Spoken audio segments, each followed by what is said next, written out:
नमस्कार दोस्तों, आपका स्वागत है सुदेश सिंह ब्लॉग में। आज हम आपको सुनाने जा रहे हैं भारत के उस महान योद्धा की कहानी जिसने दुनिया के सबसे बड़े विजेता माने जाने वाले सिकंदर को भी अपनी वीरता का लोहा मानने पर मजबूर कर दिया। यह कहानी उस महान पोरस राजा और सिकंदर महान की है। इतिहास के कई ऐसे युद्ध हुए जिन्होंने पूरी दुनिया की दिशा बदल दी, लेकिन भारत की धरती पर लड़ा गया पोरस और सिकंदर का युद्ध आज भी साहस, स्वाभिमान और वीरता का सबसे बड़ा उदाहरण माना जाता है। कहा जाता है कि जब दुनिया का सबसे शक्तिशाली विजेता भारत पहुंचा, तब उसे लगा कि वह हर राजा की तरह पोरस को भी आसानी से हरा देगा, लेकिन उसे जब यह नहीं पता था कि भारत की धरती पर एक ऐसा राजा उसका इंतजार कर रहा है जो हारकर भी इतिहास का सबसे बड़ा विजेता कहलाएगा। आइए चलते हैं लगभग 2300 वर्ष पहले के समय में। उस समय भारत अनेक छोटे बड़े राज्यों में बटा हुआ था। पंजाब क्षेत्र में एक शक्तिशाली राज्य था जिस पर राजा पोरस शासन करते थे। पोरस केवल एक राजा ही नहीं बल्कि न्यायप्रिय, दयालु और अद्भुत योद्धा थे। उनकी लंबी कदकाठी, असाधारण शक्ति और युद्ध कौशल के कारण उनकी सेना उनका बहुत सम्मान करती थी। राजा पोरस बचपन से ही वीर और निर्भीक थे। उन्होंने घुड़सवारी, तलवारबाजी, धनुर्विद्या और हाथियों के साथ युद्ध करना सीखा था। बचपन में ही उन्हें यह शिक्षा दी गई थी, राजा का सबसे बड़ा धर्म अपनी प्रजा की रक्षा करना होता है। उधर हजारों किलोमीटर दूर यूनान में एक बालक जन्म ले चुका था जिसका नाम था सिकंदर। उसके पिता थे शक्तिशाली राजा फिलिप द्वितीय और माता थी ओलंपियास। सिकंदर बचपन से ही असाधारण बुद्धिमान था। उसके गुरु थे महान दार्शनिक अरस्तु, जिन्होंने उसे राजनीति, युद्ध नीति, विज्ञान, दर्शन, नेतृत्व की शिक्षा दी थी। धीरे धीरे सिकंदर बड़ा हुआ। जब वह 20 वर्ष का था तो उसके पिता की मृत्यु हो गई। वह मैसेडोनिया का राजा बन गया। राजा बनते ही उसने अपनी विशाल सेना तैयार की और एक एक करके कई राज्यों पर विजय प्राप्त करनी शुरू कर दी। कुछ ही वर्षों में उसने एशिया माइनर, मिस्र, फारस और अनेक विशाल राज्यों को अपने अधीन कर लिया। उसकी सेना उसे अजय मानने लगी। जहाँ भी सिकंदर जाता, अधिकांश राजा बिना युद्ध किए ही आत्मसमर्पण कर देते थे। लेकिन अब उसकी नज़र भारत पर थी। उसे बताया गया था कि भारत सोने की चिड़िया है।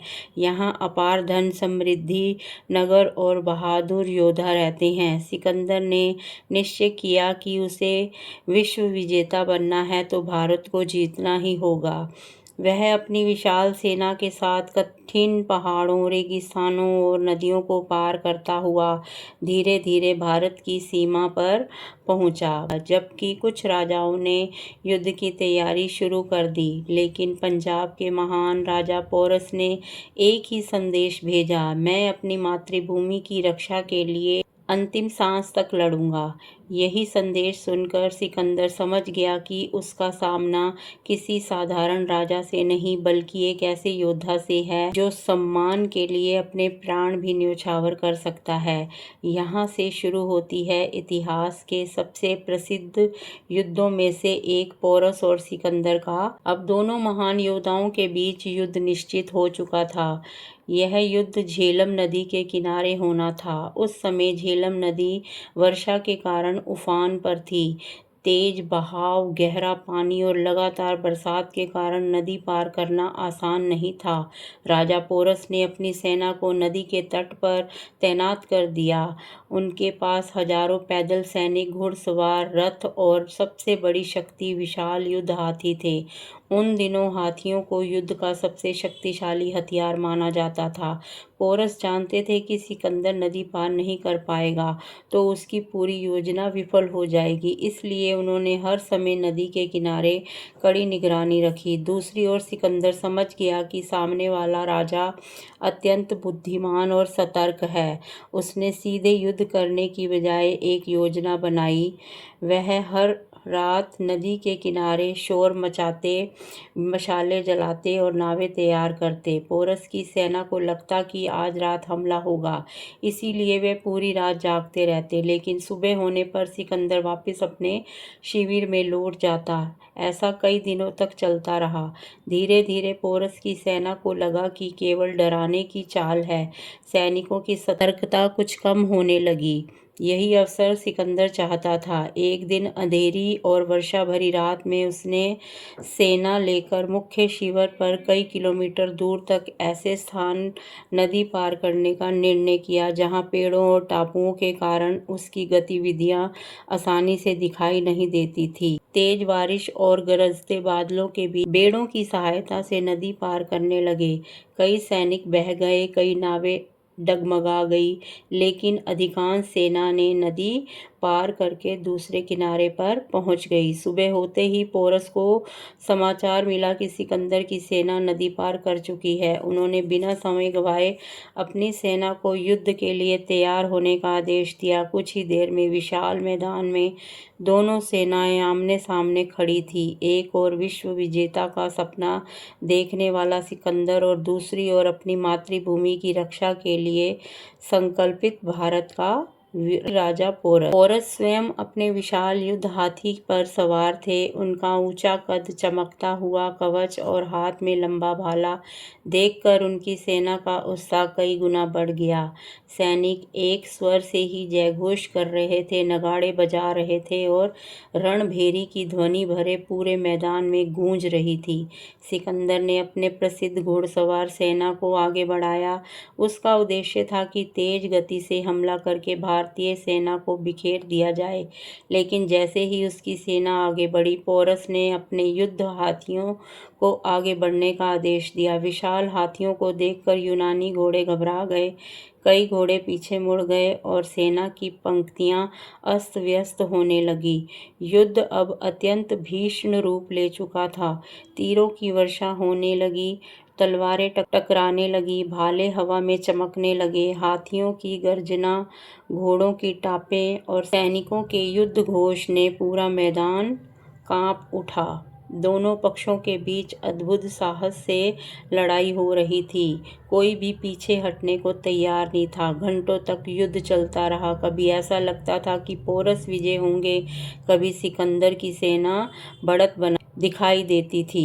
युद्ध का परिणाम अभी भी अनिश्चित था, लेकिन एक बात स्पष्ट हो चुकी थी कि सिकंदर को पहली बार ऐसा प्रतिद्वंदी मिला था जिसने उसकी विजय यात्रा को रोक दिया था और उसे अपनी पूरी शक्ति लगाने के लिए मजबूर कर दिया। युद्ध अब अपने सबसे निर्णायक मोड़ की ओर बढ़ रहा था। सुबह की पहली किरण के साथ रणभेरी बज उठी। दोनों सेनाओं ने एक दूसरे पर भीषण आक्रमण किया। राजा पोरस अपने विशाल हाथी पर सवार होकर स्वयं सेना का नेतृत्व कर रहे थे। वे अपने सैनिकों का उत्साह बढ़ाते हुए आगे बढ़ते। जहां भी यूनानी सेना दबाव बनाती, वहीं पहुंचकर उनका सामना करते। भारतीय धनुर्धरों ने तीरों की ऐसी वर्षा की कि अनेक यूनानी सैनिक घायल होकर गिर पड़े। दूसरी ओर सिकंदर की घुड़सवार सेना तेजी से हमला कर रही थी। दोनों पक्षों में भीषण संघर्ष होने लगा। युद्ध हाथियों ने यूनानी सेना में भारी हलचल मचा दी। कई घोड़े हाथियों को देखकर डर गए। सैनिकों की पंक्तियां टूटने लगी, लेकिन सिकंदर ने अपने अनुभवी सेनापतियों को आदेश दिया कि हाथियों के चारों ओर घेर बनाकर उन पर भाले और तीरों से हमला किया जाए। धीरे धीरे युद्ध और भी भयानक रूप लेने लगा। राजा पोरस के कई और वीर सैनिक युद्ध भूमि में वीर गति को प्राप्त हुए, लेकिन कोई भी पीछे हटने को तैयार नहीं था। हर सैनिक अपने राजा और मातृभूमि के सम्मान के लिए लड़ रहा था। कहा जाता है कि युद्ध के दौरान पोरस का प्रिय हाथी भी कई घाव झेल चुका था, फिर भी वह अपने राजा की रक्षा करता हुआ लगातार आगे बढ़ता रहा। इसी बीच पोरस स्वयं भी कई स्थानों पर घायल हो गए। उनके शरीर पर भालों और तीरों के घाव थे, लेकिन उन्होंने युद्ध रोकने से इनकार कर दिया। घंटों तक चले इस भीषण संघर्ष के बाद पोरस की सेना थकने लगी। उनके अनेक सैनिक मारे जा चुके थे। सेना की शक्ति कम होती जा रही थी। अंततः पोरस गंभीर रूप से घायल हो गए। उनका हाथी भी थक चुका था। परिस्थितियां ऐसी बन गई थी कि यूनानी सैनिकों के घेरे में आ गए। उन्हें बंदी बनाकर सिकंदर के सामने ले जाया गया। पूरा युद्ध मैदान शांत हो गया। दोनों सेनाओं की निगाहें अब इन दो महान राजाओं पर थी। सिकंदर ने देखा कि सामने खड़ा राजा घायल अवश्य है, लेकिन उसके चेहरे पर भय नहीं है, ना हार का दुख है, ना ही किसी प्रकार की विनती। पोरस पूरी शान और स्वाभिमान के साथ सिर ऊंचा करके खड़े थे। सिकंदर इस साहस से अत्यंत प्रभावित हुआ। उसने मुस्कुराते हुए पूछा, राजा पोरस, बताइए आपके साथ कैसा व्यवहार किया जाए। पोरस ने बिना एक क्षण गवाए शांत स्वर में उत्तर दिया, वैसा ही व्यवहार किया जाए जैसा एक राजा दूसरे राजा के साथ करता है। यह उत्तर सुनकर पूरा दरबार कुछ क्षणों के लिए स्तब्ध हो गया। सिकंदर ने फिर पूछा, इसके अलावा भी आपकी कोई इच्छा है?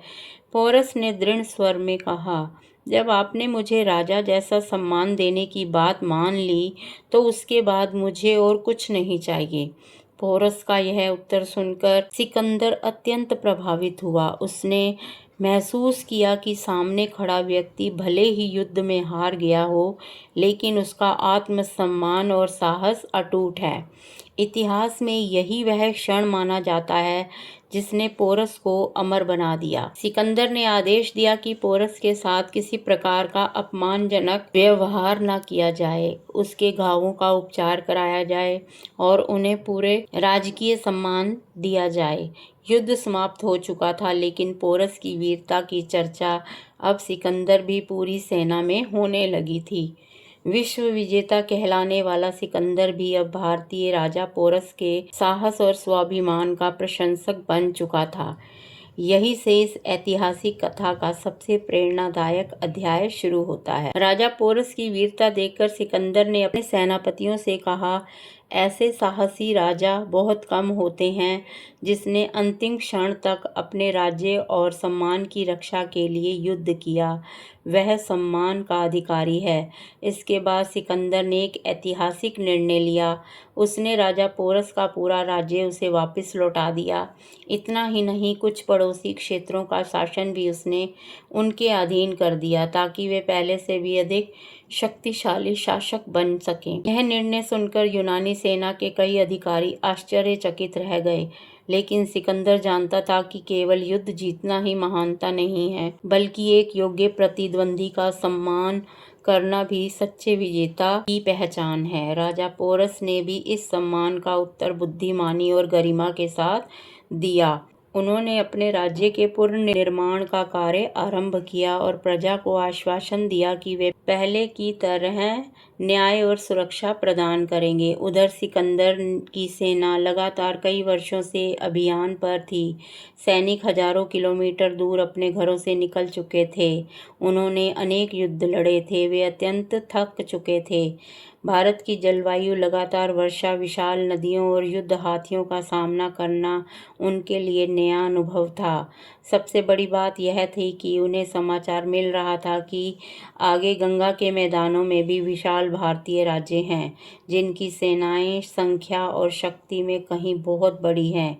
जब सिकंदर ने आगे बढ़ने का आदेश दिया तो उसके कई सैनिकों ने विनम्रता से कहा, महाराज, हमने बहुत वर्षों तक आपका साथ दिया है, हमने अनेक देशों को जीता है, लेकिन अब हम अपने परिवारों के पास लौटना चाहते हैं। पहली बार ऐसा हुआ कि विश्व विजेता सिकंदर की सेना आगे बढ़ने के लिए तैयार नहीं थी। सिकंदर ने सैनिकों को समझाने का प्रयास किया, लेकिन उनकी थकान और घर लौटने की इच्छा इतनी प्रबल थी कि अंततः उसे निर्णय बदलना पड़ा। काफी विचार विमर्श के बाद उसने भारत में आगे अभियान न चलाने से वापस लौटने का निश्चय किया। लौटते समय सिकंदर ने अपने कुछ विश्वसनीय अधिकारियों को जीते हुए क्षेत्रों की व्यवस्था संभालने का दायित्व सौंपा और स्वयं पश्चिम की ओर प्रस्थान किया। इस प्रकार झेलम का युद्ध केवल एक विजय या पराजय की कहानी नहीं रहा, बल्कि यह दो महान शासकों के साहस और सम्मान और नेतृत्व का प्रतीक बन गया। राजा पोरस ने संसार को सिखाया कि सच्चा राजा वह है जो कठिन से कठिन परिस्थितियों में भी अपना स्वाभिमान नहीं छोड़ता। और सिकंदर ने यह सिखाया कि एक महान विजेता अपने योग्य प्रतिद्वंदी का सम्मान करना भी जानता है। आज भी इतिहास में पोरस के नाम की वीरता, आत्मसम्मान और मातृभूमि के प्रति समर्पण के प्रतीक के रूप में लिया जाता है। लेकिन क्या यह कहानी का अंत था? क्या भारत से लौटते ही सिकंदर का जीवन पहले जैसे रहा? क्या वास्तव में विश्व का सबसे बड़ा विजेता बन पाया? अब हम जानते हैं कि इसके बाद क्या हुआ। भारत से लौटते हुए सिकंदर अपनी सेना और लंबी कठिन यात्रा का सामना करना पड़ा। रास्ते में उन्हें गर्म रेगिस्तान, भोजन, पानी की कमी, बीमारियों तथा लगातार थकान जैसी अनेक कठिनाइयों का सामना करना पड़ा। अनेक सैनिक इस यात्रा में ही अपने प्राण गंवा बैठे थे। कई महीनों बाद सिकंदर अपने विशाल साम्राज्य की राजधानी बेबीलोन पहुंचा, लेकिन लगातार युद्धों और कठिन यात्राओं ने उसके शरीर को कमज़ोर कर दिया था। कुछ समय बाद ही गंभीर रूप से वह बीमार पड़ गया और 32 वर्ष की आयु में सिकंदर का निधन हो गया। उसके निधन के बाद उसका विशाल साम्राज्य अधिक समय तक एकजुट नहीं रहा। उसके सेनापतियों ने साम्राज्य को आपस में बांट लिया और धीरे धीरे उसका साम्राज्य भी कई भागों में विभाजित हो गया। उधर भारत में राजा पोरस अपने राज्य का शासन पहले की तरह चलाते रहे। उन्होंने अपनी प्रजा की सुरक्षा, न्याय और राज्य की समृद्धि के लिए कार्य किया। यद्यपि उनके जीवन में अंतिम वर्षों के बारे में इतिहास में कोई जानकारी नहीं है, लेकिन उनकी वीरता और स्वाभिमान की गाथा सदियों से लोगों को प्रेरित करती आ रही है। इतिहासकारों के बीच कुछ घटनाओं को लेकर अलग अलग मत मिलते हैं। उदाहरण के लिए प्राचीन यूनानी स्रोतों के अनुसार सिकंदर ने युद्ध में विजय प्राप्त की, जबकि भारतीय परंपराओं के अनुसार आधुनिक इतिहासकारों का मानना है कि यह युद्ध सिकंदर के लिए अत्यंत कठिन और महंगा साबित हुआ। लेकिन एक बात पर लगभग सभी सहमत हैं, राजा पोरस ने ऐसा साहस और आत्मसम्मान दिखाया कि स्वयं सिकंदर भी उसका सम्मान करने के लिए विवश हो गया। इसी कारण पोरस का नाम इतिहास में अमर हो गया। इस कहानी से हमें यह सीख मिलती है कि साहस कभी परिस्थितियों का मोहताज नहीं होता। स्वाभिमान किसी भी राजा या व्यक्ति की सबसे बड़ी शक्ति होता है। सच्चा विजेता वही है जो अपने प्रतिद्वंदी का भी सम्मान करना जानता है।